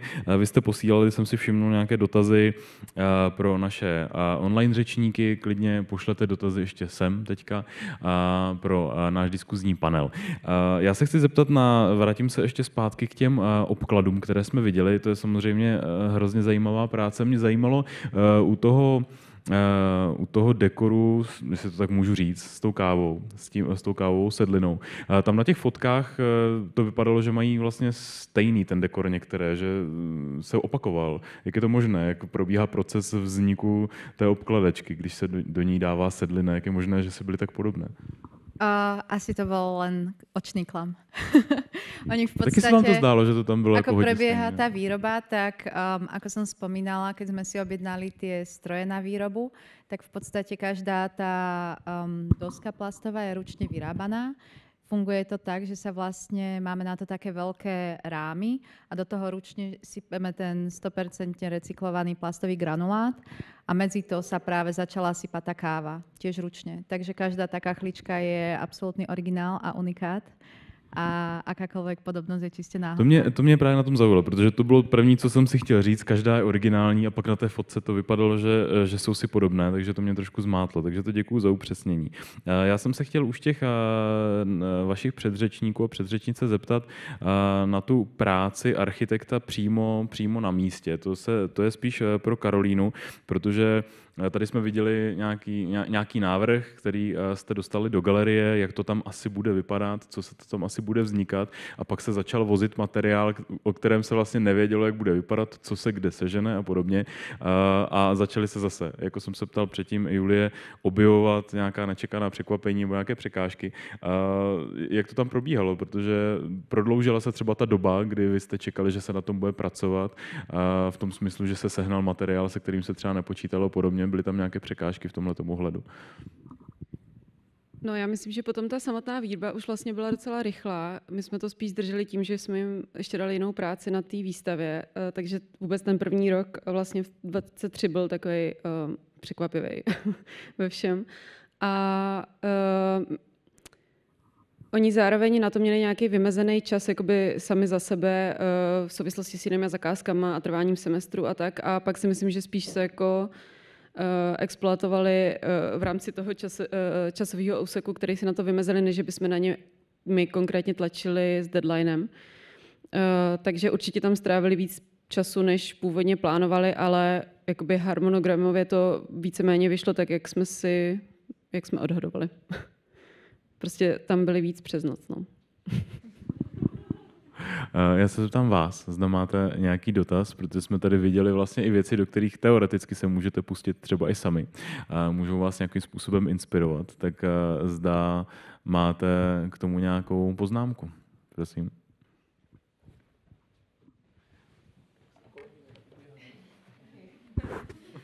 Děkuji. Ty jsi byla hrozně vysoko. Já jsem se chtěla zeptat na ty plastové dlaždičky. Za prvé, kolik stojí, když tady Karolína potom říkala, kolik vlastně stál ten second hand, tak kolik stojí ty nové dlaždičky recyklované a jaké jsou zkušenosti s používáním, jestli ten plast nějakým způsobem se neodírá nebo je dostatečně tvrdý, že je to vlastně v pořádku. Tak. No, ďakujem pekne za otázku. Takže my sa momentálne snažíme, na čom teda pracujeme v rámci toho vývoju je, že ako som ukazovala na začiatku, kedy sme testovali tie kachličky úplne sami a piekli sme ich v IKPci. Potom nám prišli tie certifikované prístroje, na ktorých sme ich vyrábali, ale nakoniec sme aj tak zistili, že nie sme odborníci na plasty, že sme architekti, tak sme presunuli výrobu práve k odborníkom na plasty. Rozbehli sme kolab s firmou Sola. A čím sa nám podarilo značne znížiť náklad na výrobu, ale stále tie plastové kachličky vychádzajú drahšie ako keramika. A to asi bolo spomínané aj v tých prednáškach predtým, že skrátka niektoré tie recyklované materiály v konečnom dôsledku vychádzajú drahšie, pretože je tam tá ručná práca a je tam práve pridaná hodnota toho, že ten plast sa musel najprv zrecyklovať, potom my sme ho museli kúpiť od toho recyklátora a potom sme ho museli znovu použiť. Takže neuvádzam cenu za metr štvorcový, pretože to záleží projekt od projektu. Vždycky máme tam vyvinutých momentálne nejakých 30 textúr, ale snažíme sa pracovať s tými najfrekventovanejšími. Alebo ak sú to nejakí architekti, ktorí by si chceli vyskúšať s nami kolab a chceli by skúsiť vyvinúť nejaké vlastné textúry, tak tomu sme tiež veľmi otvorení. A potom sa to cení projekt od projektu. Záleží od kvantity a podobne. A čo sa týka ešte použitia, využívame to v projektoch. Zistili sme, že to nie je veľmi vhodné používať na podlahy. Použili sme to v jednom projekte práve s Alanom Prekopom, kde sme sa trochu popálili a nakoniec sme museli tú podlahu vymeniť. Takže není to úplne ideálne do kúpeľne na podlahu, neodporúčam, ale je to úplne v pohode používateľné na obklady stien, používame to v interiéroch. Momentálne sa nám podarilo ešte získať grant a toho investora, takže chceme to certifikovať, a pretože v zahraničí sú tie certifikácie oveľa prísnejšie ako u nás. Riešili sme aj, či by sa to dalo použiť v exteriéri, čo sa nám asi nepodarí, ale v rámci interiérov je to použiteľné. A tam určitě otázka na tu stálost toho materiálu podobně, protože jsme asi všichni zvyklí, že obkladačka, ta klasická, no, tak ta je, dá se říct, jako skoro věčná. Ale takže to určitě se ptám na tu stálost toho materiálu, odolnost i třeba na těch stěnách kvůli omývání a podobně, ale ještě doplním otázku na tu práci s tím materiálem, protože všechny tyhle ty věci začínají a končí na tom řemeslníkovi, který nakonec přijde tu věc, kterou si ten architekt nebo někdo nebo klient vymyslel. Tak jaká byla reakce pana obkladače nebo paní obkladačky, když přišli jako se věnovat tomuto materiálu, že určitě je lehčí než normální obkladač? No, tiež to bol vývoj a tiež sme to museli testovať, pretože sme nevedeli, aké lepidlo na to používať, akú spárovku na to používať, takže sme spravili najprv niekoľko prototypov, kým sme zistili, ako sa to bude chovať, ale mali sme veľké šťastie, že sme narazili na kreatívnych obkladačov, ktorých sme potom využívali aj na ďalších projektoch, keď sme už vedeli, že oni majú to know-how, ako s tým správne nakladať. A ešte čo sa týka vlastne tých kakličiek, to, že sme presunuli celú tú našu výrobu a teraz to prebieha tak, že my vytvárame veľké plates, ktoré sa následne sa režú normálne ako MDF-ka, sa to nareže na lasery, takže tá presnosť je tam skoro na milimeter. Že predtým sme ešte riešili problém, že nie všetky kakličky boli rovnako veľké, nemali rovnakú tĺšťku, takže sa to obložilo a bolo to hrbolaté, ale teraz už sa dostávame do momentu, kedy dokážeme tie kakličky robiť fakt kvalitne a v rovnakých veľkostiach, v rovnakých tloušťkách, takže aj pre toho obkladače je to oveľa jednoduchšie na použití. A co se týče právě té stálosti nebo toho, jakým způsobem, že tak nejsou to realizace, které už by byly desetileté, takže možná ještě nevíte úplně všechno, ale v tom smyslu, jestli se ten materiál pro toho uživatele nějakým způsobem chová jinak, jestli se musí přizpůsobit tomu, když porovnám třeba s plastovými okny, tak o plastová okna se ten člověk prakticky nemusí starat. A tady mění se nějakým způsobem ten uživatelský komfort nebo to, co on musí s tím dělat? Tam zatiaľ prebiehali testovania len u nás. Keď sme zisťovali, ktorý typ plastu je najodolnejší a najtvrdší. A práve potom sme ustálili využitie polypropylénu práve na tieto kachličky obkladové, pretože najtvrdší aj sa taví pri najvyšších teplotách. Tie ostatné plasty na to neboli úplne ideálne práve kvôli tomu, že mohli v nich vznikať ryhy alebo vznikali v nich bublinky akoby v priereze tých dosiek. Takže máme to otestované, ale ako vravíte, no zatiaľ ten náš produkt je na trhu dosť krátko a preto chceme ten grant, ktorý sme získali, použiť na atestácie, aby to niekto otestoval v laboratóriu a povedal nám reálne, vydrží vám to, proste tá stálosť bude mať XY rokov, 10 letí, dúfame. Vy jste předtím zmiňovala právě to mycelium, jehož autory jsme tady minule měli, nebo zakladatele té firmy, a oni vlastně taky mluvili o testování, rozsáhlém testování, dlouhodobých testech, co všechno se s tím daným materiálem děje, takže to k tomu určitě patří, to případně můžete najít té minulé přednášce, pokud budete chtít. Karolíno, vy jste měli vlastně teda od galerie nebo za galerii jako specifické zadání, nebo hledali jste někoho, kdo bude schopný dodat interiér vlastně v nějakých hodně limitovaných podmínkách nebo s nějakým jako přísným zadáním, třeba co se týče nákladů a podobně. Jaká studia, kromě ruiny, tedy se vám vlastně do toho přihlásilo, nebo jak se vám hledal ten dodavatel ideální? V čem to bylo specifické? Tak přiznám se, že jsem se teda nepřipravila, kdo další tam byl kromě Nami, nebo tehdy to byl teda ještě Herman Soufal. Ale ten open call byl vlastně vypsaný tak, že se mohl relativně přihlásit kdokoliv. My jsme vlastně doufali, že se přihlásí i někdo mladý, nebo jako, že budeme moc dát možnost mladým tvůrcům, což myslím, že ve většině bylo, což bylo daný teda i tím, že jsme neměli jasně specifikovaný ty náklady, nebo že pro prostě větší a etablovanější studia to nebylo dostatečně předvídatelná zakázka. A tak a teď mám okno. Jo, akorát jsme vlastně vyžadovali, že, nebo ne nutně, ale já jsem vlastně v té době tam byla sama, potom myslím, že během srpna se přidal kolega na půlúvazek, ale chci říct, že my jako sotva vlastně zvládáme v tomhletom připravovat ty výstavy a hledali jsme někoho, kdo bude schopný se potom postarat i o tu realizaci. Takže jsme nepotřebovali nutně architekta, který to bude schopný vyklikat a třeba dodat prováděčku, na kterou bychom stejně asi neměli peníze, nebo jakoby na tyhle ty typické fáze, jako studie prováděčka, tak by prostě nebyly peníze, takže nějaký výkresy jsme viděli, ale bylo to nejméně podstatný a jsme rádi, že, nebo jako vlastně ten výběr byl trochu podřízený i tomu, aby ten tým to byl schopný zrealizovat potom. K tomu já jsem právě přesně mířil, protože jsem si říkal, že bylo potřeba opravdu něco, jako jsem se předtím ptal na to, že ten člověk musí pracovat na tom místě a vytvářet nebo v tom procesu teprve vymýšlet, co třeba vznikne, tak tady vy jste vlastně potřebovali někoho, kdo bude u vás hodně, s kým budete hodně nakrátko, někoho, s kým tam budete opravdu v tom prostoru fungovat. Když jste ukazovali, že si tam udělali tu dílnu a podobně, tak to musel být někdo, s kým si fakt rozumíte, někdo, kdo není odcizený od toho procesu a podobně. Takže i když to bylo vypsáno skoro pro kohokoliv, tak vlastně nemohl uspět kdokoliv, nemuselo by to fungovat asi. No, ale zase je pravda, že většina těch týmů, který se nám přihlásila, tak si myslím, že docela pochopili to zadání. Taky proto jsme je potom ještě představili na té seanci, protože jsme je chtěli nějak jako vytěžit nebo ocenit, že si dali tu práci s tím open callem.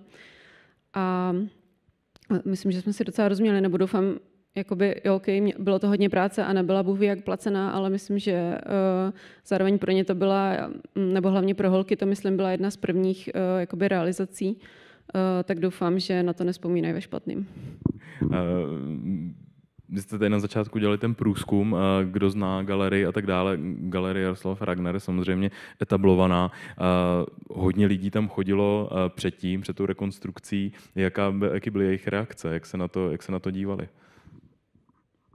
Aha. Já popravdě... Určitě tam přišel někdo, kdo řekl, tady to bylo vždycky jiný. Já mám obecně pocit, že tam nechodí moc lidí. Tady půjdou všichni teďka znova, že? Tady se přiznali, že ji znají, ale nechodějí. A jo, zaznamenala jsem hlasy, že byli lidi překvapení, že to tam je jiný, ale většinou se jim to jako hrozně líbí a co je vlastně, nebo myslím, že ten interiér je fakt krásný a že je nevytěžený a my se jenom těšíme, až tam začne někdo chodit. Protože zatím se nám to nějak nepodařilo vykomunikovat, že tam je ta studovna a když tak je teda otevřená v naší otvírací době od středy do neděle od 2 do 7 a jsou tam ty zásuvky ve stole a máme tam Wi-Fi, což byl teda taky docela velký úkol na čvutu. A okay, některý kolegyně z čvutu mi rozumí. To je taková sranda na čvutu, jo. Tak dobře. Jsem se tam dlouho nepřipojoval na Wi-Fi, no tak já to zkusím. No, my právě nemáme jenom Edurom, my máme i Tempnet. Když nemáte Edurom, tak máme taky Wi-Fi. No a jenom, že tam prostě bylo spoustu neviditelné práce, ale jenom chci říct, že většina lidí na to reagují velmi pozitivně na tu studovnu, akorát, že prvně musíme dostat tam, aby to zjistili, že to tam je. My tady máme ve studovně, to se nechci chvástat, spíš přetlak, když třeba bylo zavřený NTKčko, takže my tam určitě na ty lístečky, kde tak jako uboze upozorňujeme, že tady potřebujeme místo i pro lidi v kavárně, tak tam dopíšeme, že ve Fragnerce je volno, že můžou jít tam. Moc rádi to tam jako dočas třeba do Vánoc to tam doplníme, nebo od Nového roku ve Fragnerce, něco takového. My jsme se Štěpánem domluvený, že sem dáme nějaký leták. Výborně, super. Tak máme nějaký další dotaz, kdo by se chtěl zeptat, protože mě třeba zaujala právě ta práce s tou deskou velkou a já jsem doufal, že se na to někdo zeptá taky. Že mě přišlo, jakoby, jak se podařilo nakonec sjednotit ten povrch té velké desky, že to se mě hrozně líbilo to, jak to vypadalo, ten výsledek byl úžasný. Hnedka na tom, jak jste tam překlikli tu fotku na ten výsledek. Čím se finišoval ten povrch, protože tam někdy byla odloupaná ta dýha, každá ta deska, jak zmiňovala, se chová trošku jinak. Co je nahoře vlastně? Já teda myslím, že ty desky nebyly odloupaný, ale nebo někde sebrali nějakou starou dřevotřísku, která je vlastně podložená a na ní je to naskládaný a to si myslím, že prostě byl trochu pokus omyl, jak je složit dohromady a existovaly různé varianty. Jedna byla právě i pravouhla a tam spíš byl problém, že některé ty desky, nebo ne všechny desky byly stejně tlustý, a některý jsou, teď nevím, jestli to budu říkat správně, ale jako štětinový, že vlastně nejsou plný, ale je v nich taková ta kartonová výplň. A potom myslím, že i reagovali různě na ten lak, který byl koupený, kterým je to přelakovaný, ale právě do detailu teda nevím, to lituju, že tady architektky nebo architekti nejsou. Já si jenom pamatuju, jak to leželo v té naší kanceláři, protože v dílně už nebylo místo a prostě to bylo potřeba někde narovnat, zatížit. Myslím, že to je slepený teda. Takže nechat jakoby zaschnout to lepidlo a pak jsme tam přeskakovali, aby jsme se dostali ke stolu. Tak na detaily, když tak detaily směřujte na holky z ruiny nebo kliky z haslu. Hlavně se tam běžte podívat na ten stůl. Je tady otázka na plasty, na téma mikroplastů. Budu to číst. Jak pracujete s tématem mikroplastů? Už jsou studie, které prokazují jejich škodlivost na zdraví. Řešíte to například při řezání nebo otěru samotných obkladů? Čo sa týka výroby, alebo potom ďalšieho užívania? Ako tak téma mikroplastů asi obecně v rámci téma toho mikroplast je obrovská téma dnešnej doby a vnímame ju intenzívne. Srší to na nás z každej strany, takže asi tu nie je v publiku jeden človek, ktorý by nevnímal tému mikroplastov.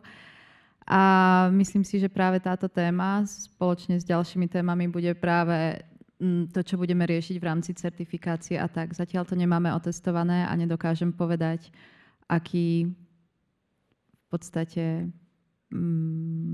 efekt majú ty naše produkty, čo sa týka mikroplastov. A v rámci třeba i reakcí ze zahraničí nebo třeba v rámci nějakých dalších diskuzí, vy jste zmiňovala, že jste s tou přednáškou vlastně, nebo že jste měli možnost už vystupovat i jinde. Jaké jsou na to reakce právě s ohledem na to, že recyklace plastů jako taková stejně právě udržuje v tom výrobním procesu ty plasty samotné, ze kterých třeba mohou se potom nějaké ty další věci uvolňovat. Je to téma, které je nějakým způsobem živé mezi těmi diváky, třeba zajímá je to něco, co je napadá, a nebo je to zatím okrajová záležitost a nemáte pocit, že by to bylo něco jako kritika a podobně? Asi to nie je úplne hlavná téma, ktorú by sme dostávali v dotazoch. Ako určite ten plast ako taký má veľmi, ako to povedať tak pekne, není veľmi obľúbený medzi ľuďmi a je dosť ťažké, akože nový plast je strašne neobľúbený a ten recyklovaný plast je možno trošku obľúbenejší, ale stále nie tak moc ako treba recyklovaný betón, na ktorý teraz, ako sme začali práve robiť s tým betónom, tak vnímame asi také väčšie ovácie, ale práve tým, že ten plast možno ľudia úplne nevnímajú až tak pozitívne, alebo nie, že nevnímajú pozitívne, ale viacej sa ho boja, tak o to viac nás to motivuje k tomu skúsiť dokázať, že je to OK a toho plastu je vo svete strašné množstvo a musíme sa s tým niečo robiť, pretože neviem, keď sme boli na dovolenke v Ázii a videli sme, koľko extrémne veľa plastu tam je a ktokoľvek proste si pozrie fotky, koľko plastu je vo svete, tak je to alarmujúce a myslím si, že treba hľadať spôsoby a nemyslím si, že my zrecyklujeme svetový problém s plastom, ale ide skôr o tú awareness a začať to šíriť medzi ľudí a my napríklad, čo sa týka udržateľnosti, tak my veríme aj tomu, že ako určite tie naše produkty majú nejaké muchy a majú ich veľa, ale už otvoriť tú tému, tú diskusiu a to, aby sa každý zamyslel možno aj nad svojím životom a nad tým, ako on pristupuje k tomuto, tak už tým mám pocit, že prispievame nejakou malou kvapkou do společnosti. A dám prostor ještě pro dotaz divákům. Zda by se chtěl někdo zeptat? Bude asi poslední. Prosím. Dobrý den.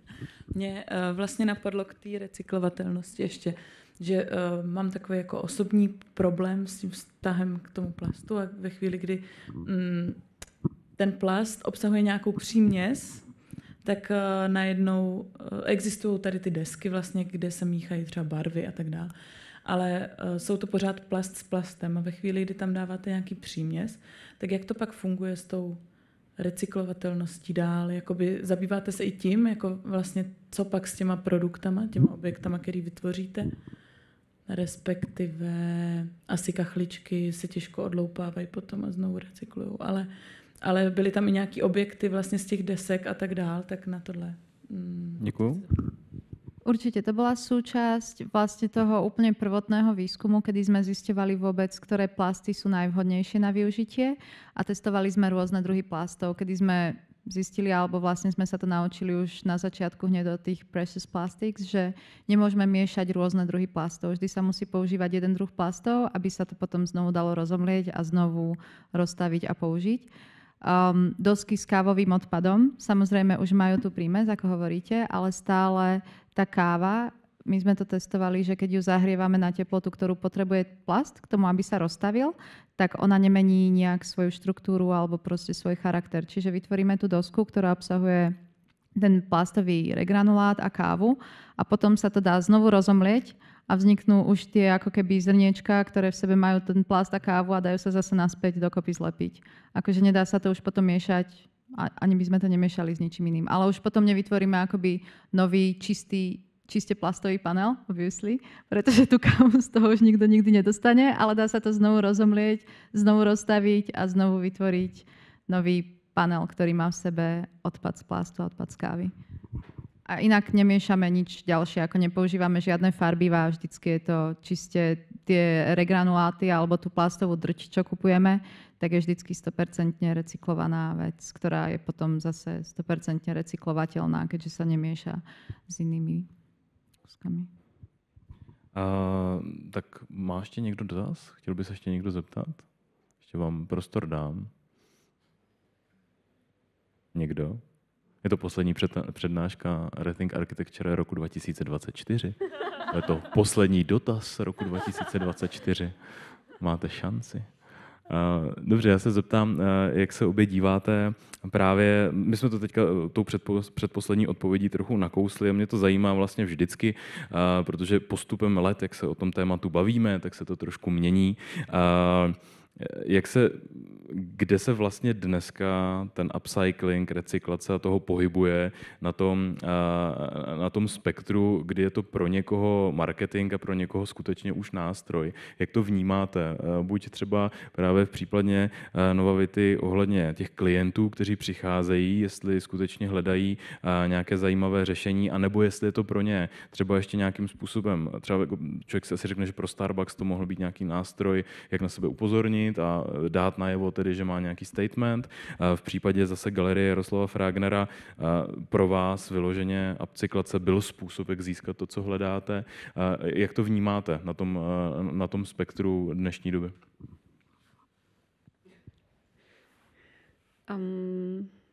Mám pocit, že bych se nad tím potřebovala zamyslet díl, ale jakoby z našeho pohledu to prostě jsme měli pocit, že nemáme na výběr, že jakoby návrh nějakého nového interiéru a nákup nového nebo na míru dělaného mobiliáře, na to prostě jakoby nebudeme mít peníze. A myslím, že pro holky architektky je to jakoby v něčem manifestace, ale ne jakoby nutně té estetické stránky, i když si myslím, že se jim to moc povedlo, ale právě upozornit to, co tady možná i zmiňoval Olaf, nebo jak jsme to druhá? Julie, předtím vlastně jakoby upozornit na hodnotu těch věcí, nebo té práce vložený do těch existujících věcí a snažit se je využít a myslím, že se jim to vlastně i jakoby povedlo dokázat, že ty věci mají svou hodnotu a rozhodně jakoby stojí za využití. Nevím, jestli k tomu ještě mám už nezvládnu hlubší myšlenku, je moc pozdě, pardon. Děkuju. Ivano. Ja vidím asi trochu rozdiel medzi práve tými veľkými klientami alebo partnermi, ktorých máme, čo sú Starbucks, IKEA, Wienerberger a podobné značky, ktoré určite to robia svojím spôsobom aj kvôli vlastnému PR-ku a v zahraničí hlavne už sa zbierajú tie zelené hitíky, že firmy to musia robiť, aby získavali tieto body. Ale tiež si myslím, že snáď tomu úprimne veria. A čo sa týka architektov, s ktorými spolupracujeme, kreatívcov alebo cieľových klientov, tak tam je to väčšinou, že fakt chcú pracovať s tou ideou. Trebárs máme veľmi dobré ohlasy na to využitie v rámci tých stavebných materiálov, tak použiť ten materiál, ktorý už tam bol. Teraz robíme interiér jedného hotela v Brne a tam klienti vyslovene, to je prvorepublikový nádherný hotel, kde majú strašne veľa, dajme tomu, mramorovej dlažby starej, ktorá je rozbitá, tak vymýšľajú, alebo vymýšľame s nimi, ako ju musíme rozdrtiť, na aké fragmenty, aby sme ju mohli znovu reinkarnovať do niečoho nového, čo využijeme v tom projekte. Takže myslím si, že z veľkej časti ľudí to naozaj aj zaujíma a chcú úprimne niečo znovu použiť, ale samozrejme do veľkej miery je to aj statement, ktorý je teraz veľmi trendy a nutný. Děkuju. Ivana Linder a Karolína Plášková. Děkuji.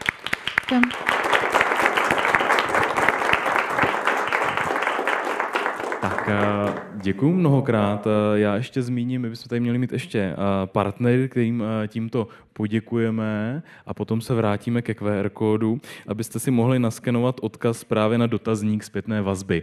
To jsou partneři, děkujeme tedy a nám samozřejmě taky ctí se na seriálu podílet a jak jsem zmiňoval QR kód, tam naleznete dotazník na zpětnou vazbu, protože jak jsem zmiňoval, ten seriál nebo ta série probíhá už strašnou řadu let, a aby se vyvíjela a rozvíjela, aby jsme stihli nějakým způsobem, nebo aby tým RETHINK ARCHITECTURE dokázal reflektovat vaše postřehy a třeba i trendy, které se ve světě dějí, tak nám pomůžete, když ho vyplníte. A jinak na stránkách RETHINK ARCHITECTURE najdete sborník všech těch přednášek, které tady proběhly, rozdělený do témat a najdete tam jména těch speakerů a odkazy na ty jednotlivé budovy a projekty, které tady zmiňujeme, takže pokud pátráte a chcete se dostat hloubš do té problematiky, tak to je ideální zdroj vašich informací. Takže mějte se krásně, dobrou noc a těším se tady s vámi příště na RETHINK ARCHITECTURE.